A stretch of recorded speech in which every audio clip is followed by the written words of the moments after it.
Bon, bah merci à tous les enseignants et à toutes les enseignantes qui sont là. Merci de participer du coup au projet Clean ton numérique. Notre objectif donc de ce soir, c'est d'essayer de vous donner des clés de compréhension sur le sujet pour que vous soyez à l'aise pour les aborder bien sûr avec vos élèves et puis vous donner des pistes de gestes professionnels à mettre en place pour pouvoir suivre cette démarche. On va en discuter en 3 points ce soir avec Bella Lotto-Ifler qui est avec nous ce soir. Salut Bella. Ton micro est coupé, tu peux le rouvrir, hein, comme ça tu interviens à la volée.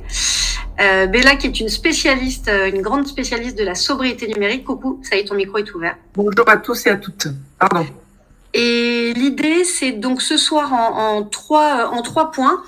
D'abord de faire un premier état des lieux, sur les usages, éventuellement les idées reçues, peut-être les contresens qu'on peut faire en matière de sobriété et de manière générale d'ailleurs en matière de consommation. De faire un deuxième point sur la démarche et la posture que vous pourrez adopter pour accompagner vos élèves au mieux dans ce projet. Et puis, on aura une troisième partie sur les contenus et les informations à avoir en tête. Donc là, on va rentrer dans des détails bien techniques dont on espère qui vous serviront, mais qui sont très importants justement pour nourrir cette démarche et cette posture. Peut-être que ce qu'on peut du coup faire, Adrien, je vous redonne la parole pour redonner le cadre du projet. Et dernier message aux enseignants et aux enseignantes, n'hésitez pas à intervenir à tout moment en levant la main depuis l'outil, comme ça on voit que vous avez levé la main et puis tout simplement on vous donne la parole. N'hésitez pas à lever la main pendant la conférence s'il y a un point de clarification ou un point de compréhension qui est nécessaire et on vous donne la parole et on y répond le plus vite possible dès que vous avez la question. Adrien, c'est à vous. Super, merci pour cette présentation. Isabelle, dernière chance, j'ai vu votre SMS. Dernière chance si vous voulez dire un mot pour la région.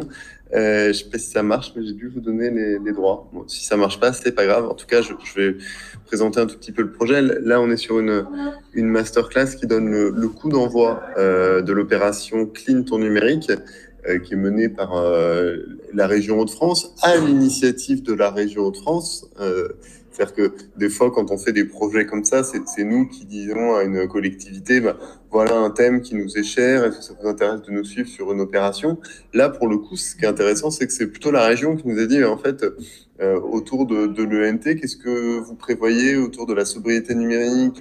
Est-ce qu'il y a des choses à l'intérieur de l'ENT qui sont prévues? Nous, on a dit, non, pas spécialement à l'heure actuelle, mais il y a tout un tas de réflexions qu'on mène en interne. C'est des sujets de discussion, des fois autour de la machine à café. Et donc, ce serait intéressant de vraiment formaliser les choses. Donc là, la masterclass, elle donne un peu le coup d'envoi de l'opération Clean ton numérique, qui est menée, donc je l'ai dit, par la région dans l'espace numérique de travail des lycées de Hauts-de-France, mais cet espace numérique de travail, il n'est pas que pour les lycées des Hauts-de-France, hein, il est aussi pour l'intégralité des élèves de toute la région Hauts-de-France, donc maternelle, primaire, collège, lycée. Là, pour info, l'opération elle va comprendre plusieurs niveaux tout au long de l'année scolaire. D'abord, un parcours éducatif pour comprendre le sujet, bien comprendre le sujet, avec en complément la parole de différents acteurs engagés pour découvrir les solutions qui existent à l'heure actuelle. Différents challenges à l'intérieur de la plateforme de l'environnement numérique de travail pour passer à l'action. En fait, une fois qu'on a vu les bonnes pratiques, comment on les applique à soi-même, on les met en pratique. Et puis un atelier lycéen le 13 mars après-midi avec Bella Lotto qui est là pour amener des lycéens à eux-mêmes s'interroger sur leurs propres pratiques du numérique. Et l'idée, c'est qu'on esquisse collectivement la charte des bonnes pratiques des lycéens de la région Hauts-de-France. Voilà l'idée. Je vais vous ajouter, moi, dans le chat, des informations sur le projet que vous pourrez consulter, aller voir. Et puis maintenant, je vais laisser la parole aux experts qui vont, j'espère, trouver un peu comment nous enrichir de ce sujet pas simple et très dans l'air du temps. Donc, je vous laisse la parole. J'aimerais juste faire un petit focus sur les confusions courantes et quelques idées reçues. Pourquoi? Parce que, en fait, il y en a plein. Là, j'ai fait un petit résumé, bien entendu, mais je vais pas tout vous dire parce que ça serait assommant. Mais par contre, alors là, on est vraiment dans la question de l'impact environnemental du numérique. Confusion courante classique, c'est je collecte, donc je recycle. Collecte et recyclage, c'est pareil. Bien évidemment, vous imaginez bien que c'est pas du tout la même chose et que notamment dans le numérique, alors dans tous les secteurs, c'est jamais la même chose, mais a fortiori dans le secteur du numérique. Pourquoi? Parce que dans le secteur du numérique, on ne peut quasiment pas parler de recyclage. Alors ça va peut-être vous faire hurler. Il y a peut-être des gens parmi vous qui vont dire non, mais elle dit n'importe quoi. Non, non, je me maîtrise, tout va bien.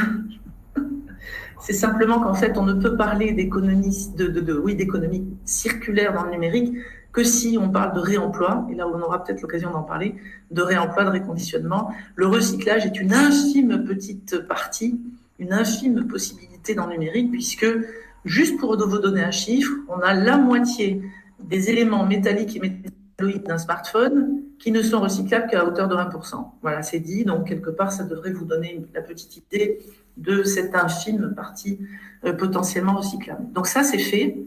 Je collecte, c'est pas parce que je collecte que je recycle, mais c'est très bien de collecter par contre. Il est très bien de participer à la collecte et c'est absolument quelque chose qu'il faut encourager, bien évidemment. Ensuite, la confusion, alors c'est pas du tout dans l'ordre, c'est pêle-mêle, c'est comme ça, c'est pour vous donner des petites idées comme ça. Ouais, je vais essayer d'être rapide, donc confusion, évidemment pour vous c'est évident, hein, chers enseignants, mais empreinte carbone, oui, il n'y a pas que le CO2 dans la vie. J'étais en train je voulais vous évoquer un petit peu une expression triviale, mais effectivement, il faut absolument arrêter de penser qu'il n'y a que cette histoire de dérèglement climatique, même si c'est bien évidemment, on est au-delà du mur, hein, c'est évidemment extrêmement préoccupant, c'est gravissime, mais si on veut parler de numérique plus responsable, il faut absolument intégrer toutes les autres dimensions et j'y reviendrai. Donc, empreinte environnementale et empreinte carbone, c'est vraiment pas la même chose. L'empreinte environnementale contient l'empreinte carbone. Voilà. Une autre confusion courante, l'électricité. On nous parle d'électricité comme un indicateur environnemental. C'est pas un indicateur environnemental, c'est un indicateur de consommation éventuellement, bien sûr. C'est-à-dire le numérique mondial consomme 10% d'électricité, par exemple. Mais en revanche, c'est pas du tout environnemental. Pourquoi? Parce qu'on ne sait pas d'où vient l'électricité, comment elle est fabriquée, etc. Donc chez nous, par exemple, en France, avec le mix énergétique qu'on a à dominante nucléaire, on va avoir effectivement une électricité bas carbone, bien sûr, mais c'est pas le cas, par exemple, en Chine ou ailleurs. Et puis ensuite, une autre idée reçue, c'est de penser, c'est des confusions, c'est de confondre certains référentiels du label, référentiel des bonnes pratiques, guide des bonnes pratiques, tout ça, qu'est-ce qui est officiel, qu'est-ce qui ne l'est pas. Donc, un vrai problème de source et de documentation rigoureuse. Après, donc, effectivement, oui, vas-y. Parce qu'on a été un peu beaucoup. Collecte et recyclage où en fait on a l'impression qu'on peut en fait recycler. Or, il n'y a qu'1% des matériaux qui sont recyclés et qu'on peut éventuellement parler de réemploi et reconditionnement et que la collecte est importante, mais que ça, c'est loin de tout faire, qu'on confond souvent empreinte carbone et empreinte environnementale, où en fait l'empreinte environnementale est effectivement très importante, mais et l'empreinte carbone est comprise dedans, mais ça n'est pas le seul sujet. On peut pas parler que effectivement des questions climatiques et du réchauffement. Il y a plein d'autres sujets, on va les aborder aujourd'hui. Ne pas prendre l'électricité comme un indicateur environnemental puisqu'on ne sait pas comment elle est fabriquée, et puis faire attention aux référentiels où on peut avoir des labels numériques responsables d'un côté et des référentiels de bonnes pratiques de l'autre, et que ces référentiels en fait ne sont pas forcément valables ou accessibles, et on va voir comment ces référentiels justement sont conçus et comment vous, enseignants, vous pourrez vous inscrire là-dedans pour accompagner vos élèves. C'est bon, j'ai tout réuni? Oui, tout à fait. Je vois dans le chat qu'effectivement, une personne précise électricité, pas carbone, mais beaucoup de déchets radioactifs. Évidemment que oui, bien sûr, mais c'est parce que là, on parle uniquement de la phase d'usage, et il est évident que si on parlait de la phase en amont et en aval, c'est relativement catastrophique. Donc, on est bien d'accord, mais là, le débat est c'est un peu court pour pouvoir parler de ça. Alors, en termes d'idées reçues aussi, alors là, je sais plus, oui, je suis sur la bonne slide du coup. Oui, tu es sur les idées reçues, donc le numérique a moins d'impact que le papier, ça j'ai spoilé la fin. Voilà, alors à moins d'impact que le papier, ça c'est absolument faux, et c'est pas du tout vrai non plus. C'est-à-dire, enfin, c'est soit vrai, soit faux. En fait, on ne peut pas le dire comme ça. C'est justement, sans faire de faux jeu de mots, c'est pas noir ou blanc. C'est simplement qu'on ne peut pas du tout. Ça dépend de la carrière du document, ça dépend de ce qu'on veut en faire. Ça dépend de plein de choses. Donc en fait, ça dépend aussi du temps qu'on va passer à lire le document en question. Donc il est absolument inexact de dire que dématérialiser un document est meilleur au niveau environnemental. Mais il serait inexact de dire le papier c'est toujours bon. Voilà, c'est toujours au cas par cas, et on n'a pas le droit de trancher, sauf si on a effectivement des études précises là-dessus. Deuxième idée reçue, un truc qu'on entend tout le temps, ça a même été envoyé par le gouvernement, donc c'est encore plus énervant, stocker moins de mails. Ah oui, ça c'est un petit peu embêtant parce qu'il est bien de stocker moins de mails. Il est très bien de faire ça. Mais c'est évidemment une des pratiques les plus qui a le moins d'impact positif. Donc c'est très bien. Je ne dis pas qu'il ne faut pas le faire. C'est d'ailleurs une porte d'entrée pédagogique tout à fait intéressante. Ça permet de toucher du doigt, de palper un petit peu cette notion d'impact. Tout ce que l'on fait a un impact. Donc ça c'est très bien. Mais en revanche, si on s'attaque aux mails sans s'attaquer à la meilleure pratique qui soit, dont on parlera à la fin, tout ça pour nous récompenser, bah évidemment, on ne va pas aller loin. Donc, en fait, si on parle de mail, c'est là vraiment, on se trompe d'ennemi totalement. Mais faisons-le quand même, bien entendu. Il faut que ça soit intégré dans notre hygiène numérique de tous les jours. C'est une évidence. Ça marche. Troisième idée reçue, c'est vrai que souvent, quand on remonte le courant, on se dit que les data centers sont les principaux responsables de l'empreinte environnementale. Eh oui, on se dit souvent que c'est des gros méchants, c'est des gros trucs et tout. Alors c'est vrai qu'ils sont énormes, c'est vrai qu'ils sont très énergivores, parce il y en a quand même quelques-uns dans le monde, clairement si vous regardez une carte. Mais cependant, il est certain qu'il y a beaucoup moins de serveurs. Si vous additionnez tous les serveurs des data centers en question, que ce soit ceux des GAFAM, ceux des entreprises, etc., il y a beaucoup moins de serveurs que de terminaux. Et les terminaux, c'est qui les possède? Eh bien, ce sont nous, c'est-à-dire les citoyens, les entreprises, les pouvoirs publics, tous les utilisateurs. Donc en fait, les terminaux sont les premiers, effectivement, à incriminer, entre guillemets. Les serveurs et les data centers, ils sont en deuxième position, et après le réseau en troisième position. Donc il est fort, il n'est pas juste de dire que ce sont les principaux fautifs, mais c'est un tout. En tout cas, c'est vraiment bien les terminaux, donc c'est nous, puisqu'on est derrière les terminaux ou devant, ça dépend un petit peu. Ça marche. Alors justement, dans nos usages, souvent, on laisse les choses dans le cloud parce qu'on se dit c'est dans le cloud, donc c'est green. Est-ce que c'est mieux? Eh ben justement, alors c'est ni mieux ni moins bien. Alors ça peut être moins bien quand le cloud, qui est d'ailleurs adossé évidemment à un data center, parce que le cloud c'est pas éthéré, ça plane pas à 100 000, c'est quelque chose d'extrêmement physique à travers un data center. Si ce data center est un bon data center digne de ce nom, c'est-à-dire effectivement avec des exigences environnementales claires, là ça peut-être intéressant de comparer. On n'a pas réellement d'ACV, on en parlera tout à l'heure, d'analyse de cycle de vie qui nous indique qu'un data center va être le data center global, on ne peut pas l'analyser. Ça sera le data center de mon fournisseur, de tel ou tel fournisseur. Et à ce moment-là, on va lui poser un certain nombre de questions pour savoir si effectivement il a quelque chose de plus vertueux ou pas. En tout cas, le cloud n'est pas forcément green, loin de là. Puis en plus, on a utilisé le mot green évidemment avec gros guillemets, puisque rien n'est green, bien entendu. Et de la même façon, souvent, on essaye d'aller sur des moteurs de recherche éco-responsables, genre Lilo, Ecosia, ce genre de trucs, ça vaut le coup Alors, c'est tout à fait sympathique, ça donne envie. Malheureusement, c'est la fausse bonne idée. Après, c'est pas grave de le faire. Donc, si vous le faites, c'est pas très grave. Faites pas de cauchemar. En revanche, c'est complètement, ça frôle le greenwashing, très honnêtement, notamment sur les questions d'Ecosia. Pourquoi? Parce qu'il y a des couches supplémentaires, des couches logicielles supplémentaires. Ecosia, il faut savoir, ça repose sur Bing, le moteur de recherche de Microsoft, et puis Lilo est développé sur Google. Donc de toute façon, voilà, c'est une couche en plus, donc environnementalement c'est pas mieux. Et puis en plus, c'est souvent des pouces au clic, comme je dis, c'est-à-dire que c'est des moteurs de recherche qui n'ont pas du tout d'ambition pédagogique, contrairement à vous, tous les profs, etc. Ils ont des ambitions juste de pousser à cliquer pour pouvoir soi-disant, pour nous dire, tiens, plus vous cliquez, plus on va planter d'arbres, etc. Sauf qu'ils ne plantent pas des arbres, ils plantent des graines déjà. Les graines, il faut qu'elles aient le temps de pousser. Pour arriver à maturité, il faut un minimum de 30 ans. Bref, je la fais courte. Et puis en plus, ça dépend ce qu'on plante et où, etc. Donc, au lieu finalement de dire, faites tout ça, puis on plante nous pour compenser, polluons moins en faisant de la recherche tout simplement avancée dans un moteur de recherche, quel que soit son nom, mais en faisant vraiment des recherches dignes de ce nom. Et je suis sûre que vous, en tant que professeur, vous apprenez à vos élèves à savoir faire des recherches correctes sur Internet. En tout cas, il y a des méthodos quand même. Voilà. Et de ne pas cliquer n'importe comment, n'importe où, et de ne pas écrire des phrases entières, ça ne sert à rien. Donc, il n'y a pas de moteur de recherche éco-responsable. C'est du greenwashing, si on nous le dit. On ne va pas sauver la planète en cliquant. Ça marche, merci Béla. On va passer à la démarche et à la posture en fait que vous allez pouvoir adopter une fois qu'on a en fait levé toutes ces confusions et ces idées reçues. Vous allez voir qu'en fait c'est assez intuitif cette question de démarche et posture. Alors la première, raisonner en cycle de vie complet. On en a parlé un petit peu là au-dessus, c'est-à-dire pas juste réfléchir au cloud ou au mail, etc. Béla, tu peux nous en dire un peu plus? Oui, alors tout à fait. Alors c'est vraiment ça, c'est fondamental. On arrive sur les choses sérieuses en fait, dans le sens où effectivement, et puis en plus c'est tout à fait rassurant quand on les possède.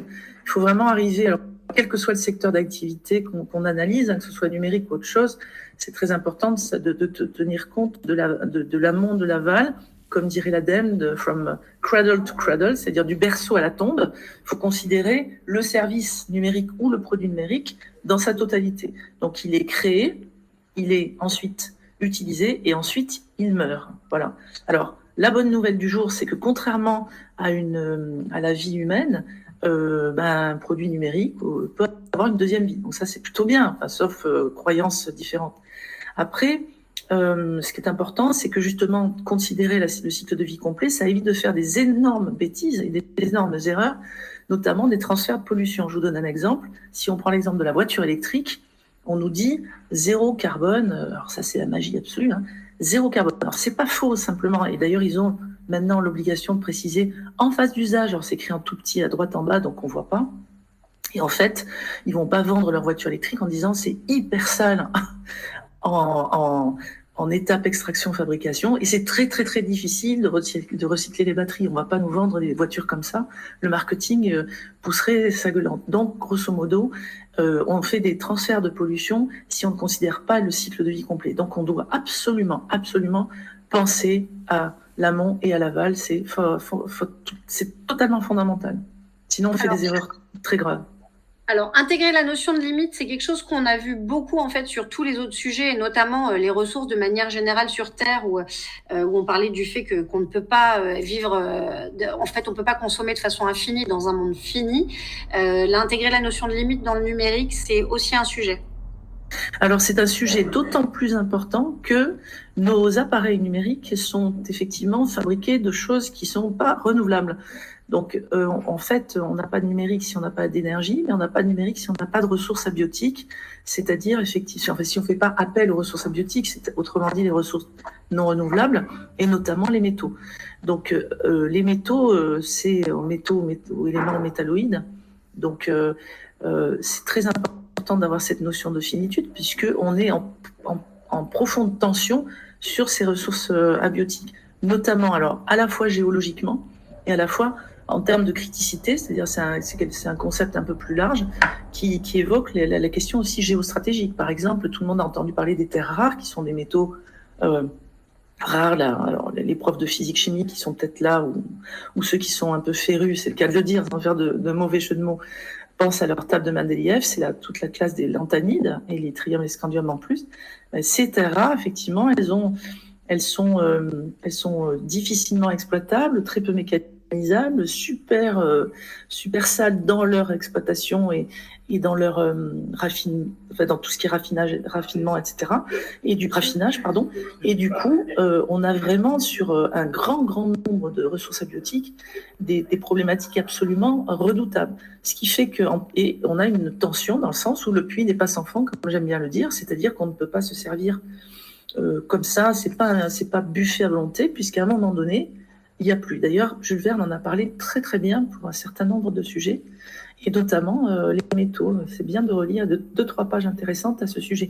Donc, il faut vraiment parler de finitude, alors qu'on est dans la mentalité malgré tout de l'illimitisme. Ça, je l'ai lu récemment dans un joli ouvrage, Bruno Latour. Bon, on vous donnera la référence. Tenir compte de tous les indicateurs, c'est-à-dire qu'une analyse en fait monocritère ne peut pas nous permettre d'appréhender l'intégralité du problème. Non, d'autant plus dans le numérique. C'est-à-dire qu'effectivement, si je prends l'indicateur dérèglement climatique ou réchauffement global, on l'appelle on l'appelle comme ça, indicateur équivalent CO2, gaz à effet de serre, c'est bien, très bien, c'est important. C'est un des indicateurs, mais il y en a d'autres. Et on peut en citer 3-4, comme ça on pourra peut-être passer plus vite sur la slide. Donc tu vois ce que je veux dire, Déborah. Oui, on peut citer par exemple l'énergie. On va développer bien démarche et posture parce qu'il est déjà 18h, presque 10. Oui, voilà, c'est pour ça. C'est pour Et ça. qu'après les Donc, contenus et les informations détaillées, vous les aurez dans le document. Voilà, donc du coup, les indicateurs principaux qui viennent juste après, effectivement, c'est pas dans l'ordre d'ailleurs. Ça sera effectivement l'attention sur les ressources abiotiques, donc ça revient à reparler de ce qu'on disait précédemment, et l'énergie primaire, donc je dis bien l'énergie primaire et non pas finale, donc pas l'électricité elle-même, mais la manière dont elle est fabriquée, l'énergie primaire, donc fossile, renouvelable, fossile ou renouvelable. Et puis, la question, par exemple, de la tension sur l'eau, les questions de radiation ionisante, ça nous préoccupe évidemment, puisque c'est un indicateur pris en compte dans ce cadre-là. Donc, si vous voulez, si on se base que sur, encore une fois, l'empreinte carbone qu'on a évoquée tout à l'heure, on est complètement à côté de la plaque parce qu'on ne considère pas l'indicateur fondamental qui est justement dans le numérique, la question des ressources abiotiques. C'est celui qui est le plus critique, c'est celui où on a vraiment alerte rouge. Donc, si on parle que de CO2, ben on est mal informé. Et puis surtout, on va mal aiguiller les efforts qu'il faut faire ensuite dans la pratique.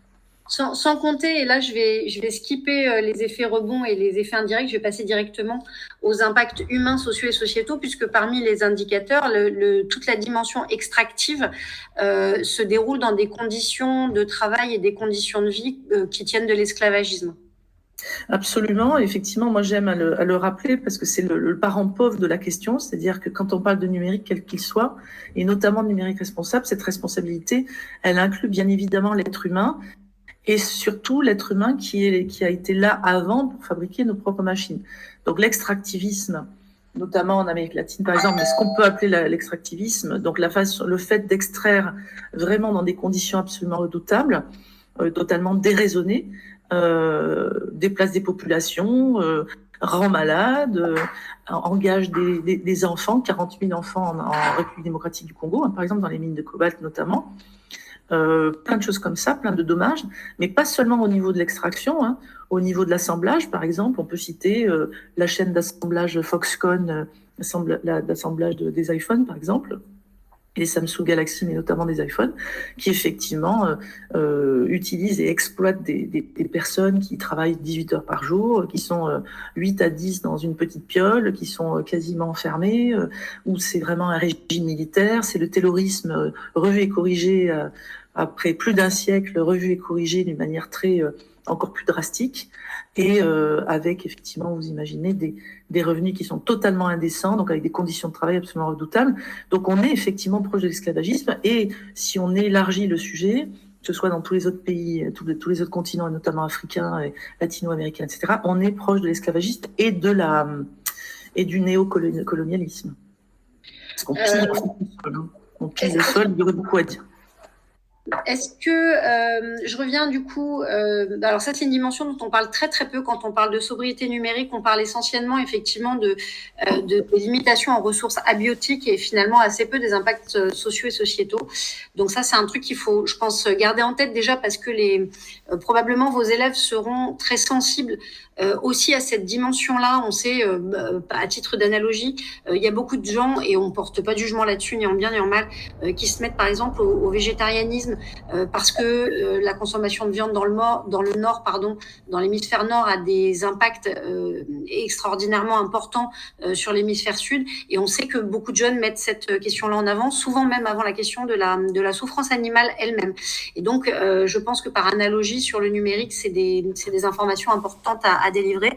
Alors, il y a Sébastien Roby qui pose une question. Dans la mesure d'impact environnemental entre le matériel et les usages, j'imagine que c'est la fabrication-distribution des machines qui est le plus nocif en impact par rapport à l'usage au quotidien. Mais dans quelle proportion ? Du coup, Béla, est-ce que tu peux aller directement, s'il te plaît ? Et on va peut-être s'arrêter là pour le moment sur la démarche et la posture, sachant que, si ça te va, hein, Béla, sachant que vous avez le reste de la liste, hiérarchiser les bonnes pratiques, retenir les ordres de grandeur, les tendances, etc. On pourra revenir dessus. Voilà, exactement. Si tu peux aller sur cette slide-là et peut-être même celle du dessus pour qu'on voit le détail du cycle de vie et que tu puisses le détailler. Alors effectivement, la personne qui a fait cette remarque, parce que est tout à fait juste, c'est-à-dire que si on considère un cycle de vie complet, vous voyez les différentes étapes ici, on peut considérer que la distribution, c'est relativement marginal. Ça ne veut pas dire qu'il ne faut pas la prendre en compte, mais d'un point de vue théorique, on pourrait dire effectivement que c'est relativement marginal. Et ce qui est le plus impactant, effectivement, si on considère qu'on a une première étape bicéphale, c'est-à-dire extraction, fabrication, on enlève la distribution, on a la deuxième étape, utilisation, et la troisième étape, gestion de fin de vie, on va effectivement arriver à quelque chose comme ça. C'est-à-dire, là, je réponds directement à la question de la personne en question, c'est-à-dire que on a une première étape extraction-fabrication qui est à peu près 2/3, 3/4. Pour un smartphone, par exemple, c'est très précisément 80%. Tout indicateur confondu, donc empreinte environnementale, on est bien d'accord, c'est pas l'empreinte carbone seulement. L'empreinte carbone, si on la calcule, elle va dans le même sens, évidemment. Et donc, tout indicateur confondu, c'est bien extraction-fabrication à 2/3, 3/4. Donc ça, c'est extrêmement important, en effet, de le souligner. Après, c'est pas du tout dans l'ordre, c'est que l'usage, effectivement, est tout à fait en dessous nettement moindre, évidemment, mais dans l'usage, il faut considérer qu'il peut y avoir la décision d'acheter, la décision d'acquérir du nouveau matériel. Et à ce moment-là, on reboucle sur la première étape du cycle de vie, bien entendu. Donc, dans l'usage, il faut aussi apprendre plein de trucs, c'est-à-dire à ne pas acheter ou acheter reconditionné, des choses comme ça, bien évidemment. Et puis, on a la fin de vie qui est aussi une étape extrêmement critique. Et là, on manque, alors il y a beaucoup de chiffres, mais on en manque aussi. Donc, on n'a pas la proportion, c'est-à-dire que ça, considérer que c'est 100% dans sa totalité, la fin de vie, c'est pas 18% et l'autre 2%, par exemple. C'est tout simplement qu'effectivement, c'est un peu un point d'interrogation, bien qu'on en tienne compte dans les ACV, on peut pas en tenir compte suffisamment parce que les données ne sont pas assez robustes ni solides. Mais par exemple, en fin de vie, il y a des dommages absolument terribles, ne serait-ce qu'au niveau des pollutions du sol, de l'air et de l'eau, bien entendu, sans parler de la question aussi humaine qui revient avec les Burner Boys du Ghana et toutes les poubelles électroniques que l'on a fabriquées en envoyant illégalement nos produits. Mais retenons que c'est la première étape qui est vraiment la plus impactante, si on peut dire comme ça, et qui cumule tous les handicaps.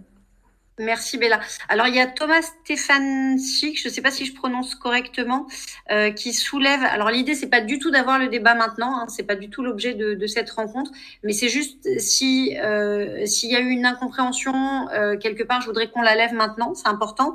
Thomas, vous dites j'ai de gros doutes sur ce qui est dit. Je vous invite à voir le documentaire indépendant autofinancé à contresens, apparemment sur Vimeo. Et de quoi vous parlez quand vous dites qu'il y a une confusion sur les terres rares et sur le travail des enfants? Beaucoup de constructeurs historiques automobiles et des sociétés pétrolières ont attaqué les véhicules électriques via ces biais. Donc, juste, est-ce que vous voulez... qu'est-ce qui bloque, en fait? Sur quoi vous avez des doutes, en fait? Les terres rares ne sont pas rares?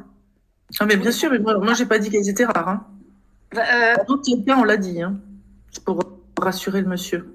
D'accord, voilà, c'est ça ce qui me... En fait, elles s'appellent terres rares, mais on n'a jamais dit qu'elles étaient rares, c'est simplement qu'elles sont critiques pour une grande partie d'entre elles, et qu'elles sont aussi exploitées à 95% par la Chine, ce qui fait qu'elles ont, effectivement, il y a une notion de monopole ou de quasi-monopole, mais en aucun cas j'ai dit que les terres étaient rares, c'est simplement leur appellation, et j'ai même dit que c'était la famille des lanthanides, et entre autres, notamment, à part 2 éléments. Donc, c'est pas du tout rare, mais elles sont totalement critiques. Et ça, n'importe quel expert sur le sujet vous confirmera cette histoire.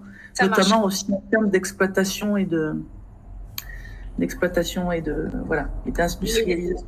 Bon, on a bien fait de vérifier. L'idée, oui. C'était essentiellement de lever la confusion. Donc, c'est très rare pour une question d'appellation, mais pas rare en termes de quantité. En revanche, ça n'ôte rien à la dimension de pollution et aux enjeux socio-environnementaux et puis au fait que malgré tout, ces ressources sont limitées et qu'en matière d'extraction et de fabrication, ça pose de gros problèmes et du point de vue stratégique. Ok, du coup, on a répondu à cette question-là. Ce que je propose, c'est de revenir sur la posture, sur la slide posture, Béla, si ça te va. Qu'est-ce que signifient les effets rebonds et les effets indirects? Alors, les effets rebonds, c'est un concept qui a été énoncé par Jevons au sujet du charbon. Quand le prix du charbon a baissé, et il a constaté que tout simplement la consommation augmentait. Alors ça nous paraît évident, mais pourquoi on devrait avoir besoin de plus de choses parce que le prix baisse? C'est pas une évidence, hein, forcément. Donc les effets rebonds, je vais vous en citer un. Alors c'est manifeste, un très très très courant dans le numérique. Un effet rebond de la 5G, c'est par exemple un effet rebond direct de la 5G, ça va être de renouveler notre matériel, nos smartphones qui ne sont pas compatibles avec. simplement. C'est-à-dire, j'ai un nouveau réseau à disposition, je veux pouvoir en profiter, je change de matériel. Ça, c'est un effet rebond direct. Un autre exemple d'effet indirect, pour le coup, qui est par exemple lié au télétravail. Je travaille chez moi.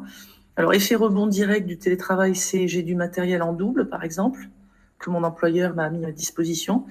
Mais par contre, effet rebond indirect, je vais chauffer, et donc indirectement dans le sens où c'est pas tout à fait la même consommation, je vais chauffer le bureau que j'utilise pour faire le télétravail chez moi, au lieu de me cailler dans un petit couloir, où je vais par exemple faire plus d'activités localement que j'avais pas prévues, uniquement parce que je suis en télétravail et j'ai ces possibilités de le faire. Je vais aller chercher les enfants alors que c'est un truc que je faisais pas quand j'allais travailler classiquement. Des tas de trucs comme ça. Vous avez pu avoir un exemple sur une publicité qui était d'un reconditionnaire très connu. C'est important parce que les enfants, ils aiment bien ce fournisseur, hein, que je ne citerai pas, mais vous allez le reconnaître, et qui faisait la publicité d'un téléphone reconditionné. Il disait, voilà, vous voyez, ça c'est le téléphone reconditionné de Pierre. Il a pu se l'acheter parce que c'était reconditionné, donc pas très cher, etc. Et grâce à l'économie qu'il a réalisée, il a pu se payer un week-end à tel endroit, un week-end de rêve à je sais pas où, à Ibiza par exemple. Et ça, c'est typiquement un effet indirect. C'est-à-dire que grâce à une économie qu'on a fait, on va consommer autre chose. Et peut-être tout autant, voire plus. Donc c'est pas, voilà, il faut toujours être très très très à l'affût et imaginer les effets rebonds qu'il peut y avoir. Mais les effets rebonds déjà directs, c'est important. L'effet rebond direct de la 5G, c'est le changement de terminal et de terminaux, et ça va être absolument terrible. Ça marche. Je voudrais parler aussi, tu dis qu'il faut retenir les ordres de grandeur et les tendances, parce qu'en effet, ça fait beaucoup d'informations en fait à retenir. Et du coup, les ordres de grandeur et les tendances, on va aller là-dessus. Mais attends, d'abord, je vais prendre une question de Sébastien, une question un peu polémique. Alors pareil, l'idée, c'est pas nécessairement d'avoir la polémique maintenant, mais on va essayer de vous donner des éléments de réponse. Si les élèves ont de plus en plus un smartphone, est-ce bien que le collège puis le lycée demandent d'acheter une calculatrice au lieu de demander d'utiliser une application sur le smartphone? Je suis pas sûre que ça nous appartienne de répondre, Sébastien. Je crois que j'ai lu votre question, mais je pense que je sais pas, Bella, tu veux répondre quelque chose ou on laisse chacun se faire une idée? C'est plus une question avec maths, c'est pas tellement pour nous.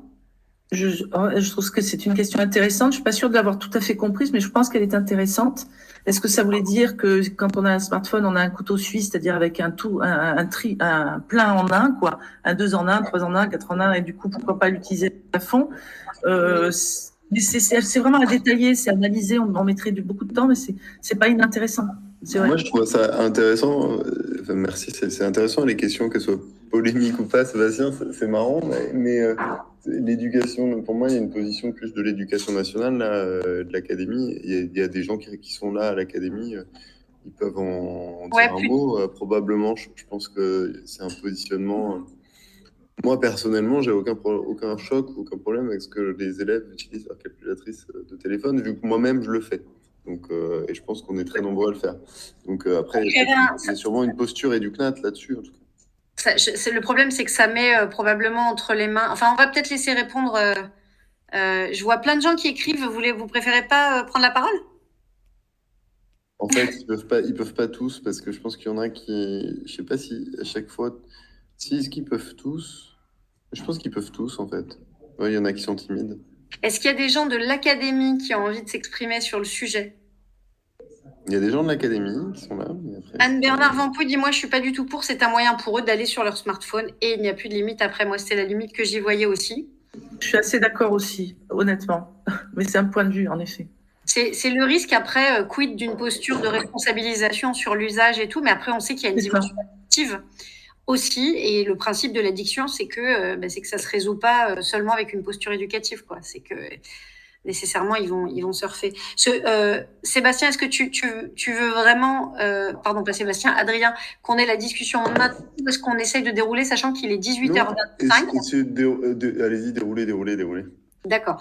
Comme Mais vous c'est voulez. un débat intéressant et ça vaut le coup qu'on l'ait. On pourra même l'avoir avec les lycéens quand on se verra en clôture sur la conf kids de clôture avec les lycéens pour savoir eux aussi ce qu'ils en pensent. Ça peut valoir le coup.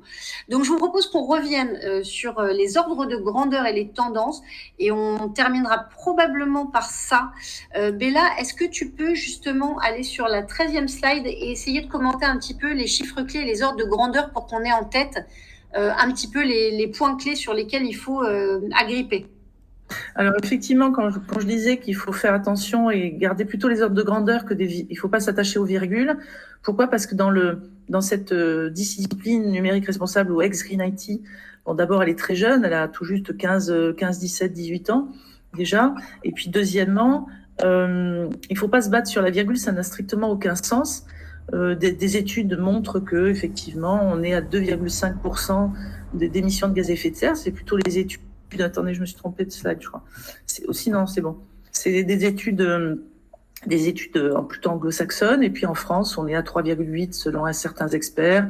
Une autre source, le Shift, qui dit 4. Bon, c'est pas le sujet. Le sujet, c'est surtout de retenir, en fait, bon, avoir un petit peu ça en tête, c'est bien, mais de retenir surtout la croissance. C'est-à-dire que là, finalement, entre 2,5 et 4%, c'est bien de savoir.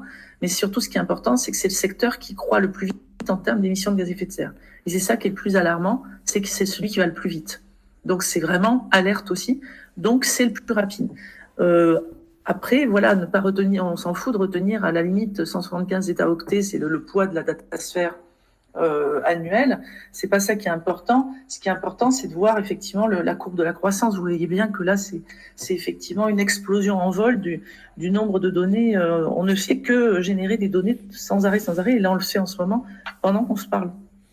Autre ordre de grandeur aussi, effectivement, toujours privilégier la courbe. Vous voyez que là, les courbes, alors la courbe rouge, c'est celle qui serait a priori, genre sobriété, on y arrive, mais bon, on voit bien qu'on n'est absolument pas dans les clous, et donc on est complètement en train de flamber à chaque fois.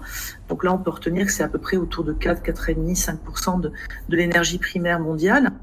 Ce qu'il faut retenir là, par contre, c'est un truc comme ça, c'est pas mal, c'est de se dire, bah tiens, l'univers numérique sur entre 2010 et 2025, il va quintupler, il aura quintuplé. Alors après, c'est pas encore une fois la virgule près, c'est pas au milliard près, voilà, mais par contre, c'est dû à deux choses, il y a deux facteurs, c'est surtout la question des objets connectés qui ont explosé en vol absolument, et le smartphone est un objet connecté, je vous le rappelle. Et puis tout ce qui est télévision, et j'ai envie de rajouter là, les écrans tout simplement, les écrans. C'est-à-dire que la grande mode, c'est les écrans dont la diagonale explose aussi. Donc moi j'appelle ça la diagonale du fou, pour prendre le titre du film bien connu. La diagonale qui explose et le nombre d'écrans. C'est-à-dire que maintenant, on est sorti, c'est ça qui est incroyable, c'est un paradoxe, c'est qu'on est sorti du poste fixe. On est maintenant tous, il y a eu une migration vers le portable, vers le laptop. Mais maintenant, on commence à se dire, bah, tiens, moi, il me faut un autre écran quand même.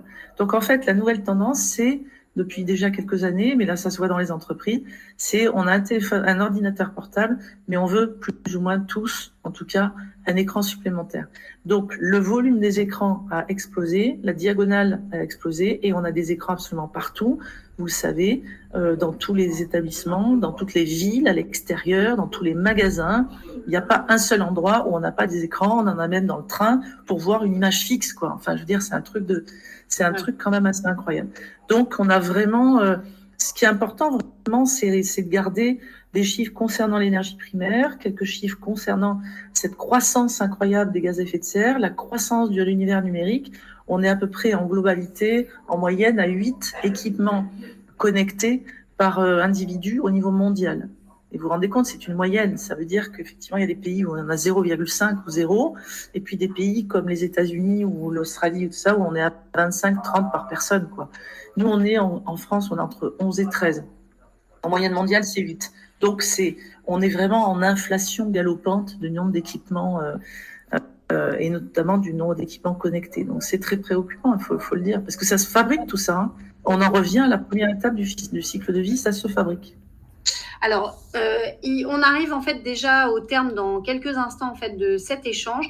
Je voudrais conclure sur deux choses. La première, c'est un dernier point de démarche et de posture que tu as mentionné, sur lequel on va peut-être pas s'étaler ici, mais je veux faire le lien avec ce qui a été soulevé justement sur est-ce qu'on leur laisse les portables en tant que calculatrice ou pas. Et il y en a, voilà, il y a un peu deux écoles. C'est ce qu'il faut leur apprendre un usage responsable, comme dit Thomas, et autres que ce qu'ils utilisent habituellement, type les réseaux sociaux, ou est-ce que non, il faut cadrer nous-mêmes, etc.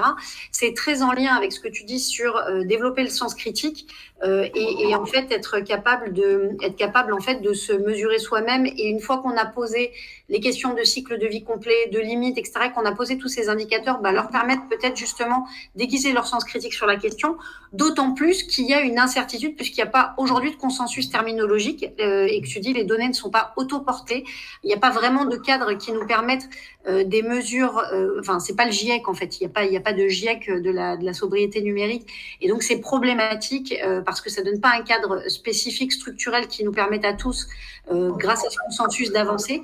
Donc développer le sens critique. Est-ce que tu veux en un mot, Béla, et après on saute directement à la conclusion?